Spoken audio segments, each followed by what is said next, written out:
सवाल से पहले सॉरी, आपके सवाल से पहले मैं आपने अभी ये जो रेफ़रेंस दिया मैं इस पे एक बात कर लूँ। ग्वादर कोई मिठाई नहीं है कि ओमान उसको बेचता है। ओमान का ग्वादर पे कोई राइट ही नहीं है। ग्वादर के एहसानात हैं ओमान की सल्तनत पे। गिफ्ट एज़ अ गिफ्ट दिया गया था, आप ये मेरी मुझे बात पता सुनिए और इसको आप रिकॉर्ड में रखिए कि और आप इसे कोट भी कर सकते हैं। बलूचिस्तान में जब ओमान का जो सुल्तान था, वो उसके भाई ने उसकी सल्तनत छीन ली। वो बलूचिस्तान आया। हम लोग बिल्कुल आमने-सामने कश्तियों में हम एक-दूसरे के पास चले जाते हैं, हमारे रिश्ते हैं एक-दूसरे से। है। वो आया पनाह के लिए, तो बलूचिस्तान के जो किंग थे, जिन्हें हम खान कहते हैं, बलूचिस्तान के बादशाह ने ओमान के बादशाह को पनाह दी, ग्वादर के शहर की आमदन उसको दी और उसको अपना दामाद बनाया, अपनी बेटी दी और अपनी बेटी के अखराजात के लिए ग्वादर की आमदन, क्योंकि ग्वादर एक एक्टिव पोर्ट था हमेशा से, सदियों से। उसकी आमदन उसको दी गई ताकि जो हमारी जो प्रिंसेस थी, शहजादी थी, उसके और उसके बच्चों के अखराजात पूरे हों। उसके बाद बलूचों ने उस जो सुल्तान था उसके साथ मिलकर जाके हमला किया और उसकी सल्तनत वापस लेके उसको दी। इस वक़्त जो सल्तनत ओमान वाले हैं, ये हमारे भांजे हैं, बलूचों के बच्चे हैं। और ये ब्रिटिश की जो साज़िश है उसका शिकार हुए, जैसे कि हमारे बहुत सारे सरदार शिकार हुए, कि उनको ब्रिटिश ने एक तरीके से ये दिलाया कि तुम ग्वादर को अपनी मिल्कियत शो करो और उसके बाद जो है ताकि असल में ग्वादर पे ब्रिटिश का वो था। अभी भी आप वहाँ जाएँ तो ब्रिटिश ने वहाँ पर बाकायदा नेवी के पोस्ट्स बनाए हुए हैं। ब्रिटिश ने वहाँ पे बंकर्स बनाए हुए हैं। ब्रिटिश की बनाई हुई चीज़ें अगर आप ग्वादर जाके देखें, ब्रिटिश वहाँ 100 साल से निकलने की तैयारी में नहीं था। उसने वहाँ बड़ी कंस्ट्रक्शंस की हुई थी और वो ये चाह रहा था कि वो ओमान के किंग से मिलके इसके हकूक ले ले। जब ब्रिटिश को क्विट करना पड़ा इस पूरे बरे-सगीर से, तो उसके बाद पाकिस्तान उसका अगला नुमाइंदा था और उसने पाकिस्तान में के साथ जो बहुत बड़ी साजिश ये मिलकर की और ईरान के साथ कि बलूचिस्तान के जो हिस्से लीज़ पर ब्रिटिश ने हमसे लिए थे और वो लीज़ के मुताबिक उनको बलूचिस्तान को वापस देना था। लेकिन उन्होंने स्टैंड स्टिल एग्रीमेंट किया 11 अगस्त 1947 को और उसमें लियाकत अली जिन्ना और बलूचिस्तान के जो किंग थे और वो सबको बिठा के कहा कि ये हम लोग जा रहे हैं, बलूचिस्तान एक सोवरेन कंट्री है, पाकिस्तान उसकी सोवरेनिटी को तस्लीम करता है, ये लिखा हुआ है। और ये जो इलाके हैं, जो ये लीज़ के थे, ये पाकिस्तान और बलूचिस्तान की दोनों मुल्कों के हेड बैठ के आपस में बाद में तय कर लेंगे। इसको ऐसे छोड़ के वो निकल गए स्टैंड स्टिल करके, बजाय हमें देने के। और उसके बाद ये ग्वादर का एक नया इश्यू शुरू हुआ कि जी ग्वादर हम खरीदते हैं। ना ग्वादर ओमान का था, ना ओमान इसको साबित कर सकता है कि ग्वादर उसका था और ना पाकिस्तान को किसी को पैसे देने की ज़रूरत थी और पाकिस्तान के पास पैसा कहाँ से आया? जिन्ना को सोने में तोला इनके पास था क्या? अब इनके पास क्या है? ये भूखे नंगे पाकिस्तानी जो कल तक वो लोगों बंगालियों पे हँसते थे, इनके दरियाओं में गायें चर रही हैं।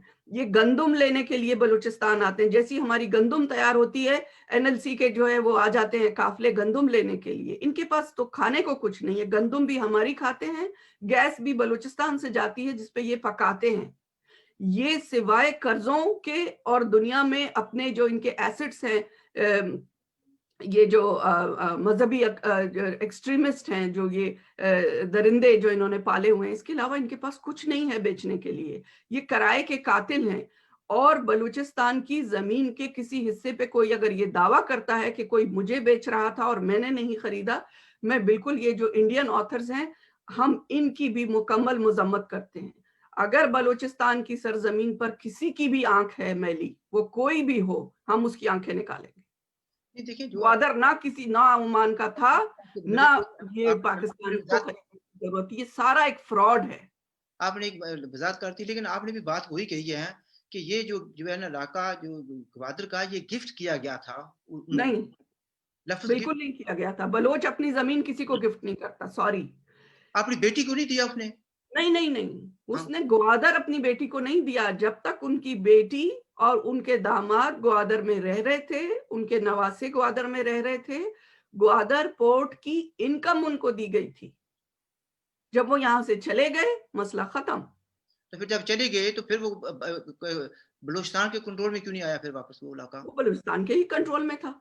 वहाँ पे अभी भी बलूचिस्तान के जो किंग है उनका घर है वहाँ पे, जहाँ दुनिया का सबसे खूबसूरत सनसेट आप देख सकते हैं ज्यूनी में, ग्वादर के पास, नहीं, वो वहाँ पे उनका घर है अभी तक। आप टॉपिक से थोड़ा-सा हटके हैं, लेकिन चलिए कोई बात नहीं है, ये ये मालूमात देखिए, बात ये है कि मैं जब जाती हूँ ना, गूगल करती हूँ, ये विकिपीडिया में जाती हूँ, बहुत विकिड है, हर जगह झूठ लिखे हुए हैं। बलूचिस्तान की तारीख को, बलूचिस्तान के जो रियलिटीज़ हैं, उनको जिस तरीके से पेश किया जा रहा है, जिसमें बहुत सारे फैक्टर्स हम देख रहे हैं, जो अपने इंटरेस्ट के हिसाब से हिस्ट्री शो करते तो हैं। आप ये इससे इनकार तो करती हैं गलत कि आप इससे इनकार करती हैं कि फिरोज खान नून जो पाकिस्तान के वज़ीर-ए-आज़म थे 1958 में, उन्होंने सितंबर 1958 में ओमान से खरीदा। आप इससे इनकार करती हैं? वो एक फ्रॉड है। उन्होंने खरीदा, आप जा चले जाएँ, मेरी आप मैं आपको कहती हूँ, आप चले जाएँ और जहाँ आप खड़े हैं किसी दुकान के बाहर और आप किसी बाहर अपने जैसे किसी क्लाइंट से कहें कि ये दुकान मुझ पे बेच दो और वो आपसे पैसे लेके कहे ये दुकान तुम्हारी है, तो ये हो सकता है?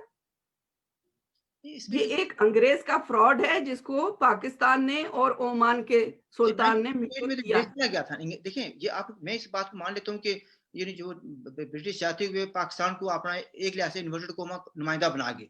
ये हमारे इंटरेस्ट का ख्याल रखेगा पाकिस्तान। इस हद तक मैं मानता हूँ। लेकिन 1958 में पाकिस्तान में अंग्रेज नहीं था।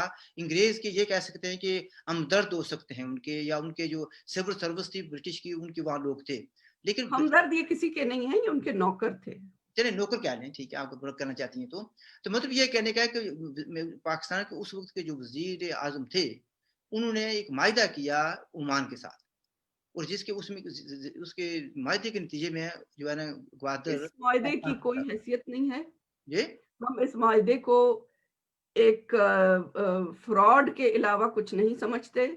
चलिए ये आपका हमारी देखिए, बलूचिस्तान की सरजमीन का 1 इंच भी ना हम किसी को तोहफे में देते हैं और ना हम किसी, ये तो तमाशे बने हुए हैं भई।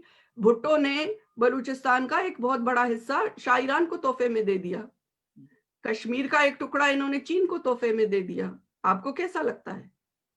किसी को हक है कि आपकी सरजमीन कोई तोहफे में? नहीं बिल्कुल। हमारे बादशाह ने, हमारे जो किंग थे, उन्होंने ग्वादर की आमदन, इनकम अपनी बेटी को और अपने दामाद को दी। उनके जाने के बाद, हाँ, क्योंकि उनकी आर्मी में बलोच हैं और वो सबसे ज़्यादा अभी भी बलोचों की 30% वहाँ पे आबादी है और बलोचों के पास डुअल नेशनैलिटी है वहाँ की, हमारा आना-जाना डेली बेसिस पे रहता है, तो एक हमारा उनके साथ रिश्ता था। लेकिन ग्वादर के ऊपर किसी का ये हक कि मैं उसको बेच दूँ, एक बहुत बड़ी कॉन्स्पिरेसी हुई और हम इस कॉन्स्पिरेसी को पहले दिन से, हमारे जो खान ऑफ कलात हैं, हम तो खान ऑफ कलात तो नहीं कह सकते, खान ऑफ बलूचिस्तान है।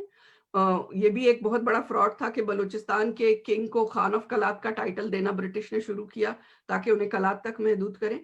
ऐसा नहीं है, बलोच कोई बेवारिस कौम नहीं है कि हमारी तारीख के साथ कोई भी उठे और खेलना शुरू कर दे। ये जो ग्वादर के बारे में बात करता है, चाहे हिंदुस्तानी करता है, चाहे पाकिस्तानी करता है, चाहे ओमानी करता है, हम इसकी शदीद मज़म्मत करते हैं और हम इस चीज़ को डिक्लेयर करते हैं एज़ अ रिस्पॉन्सिबल बलोच। मैं आपको कह रही हूँ कि ग्वादर कभी किसी को ना हमने गिफ्ट में दिया, ना बलोच अपनी ज़मीन किसी को गिफ्ट देता है। हमने इसकी इनकम दी थी क्योंकि ये एक एक्टिव पोर्ट था, अपनी बेटी को दी थी और उनके जाने के बाद इससे उनका कोई ताल्लुक नहीं था। अंग्रेज़ का एक फ्रॉड था जिसे अंग्रेज़ के नौकरों ने आगे बढ़ाया और उस सारे फ्रॉड से जो है हम उसकी शदीद मज़म्मत करते हैं।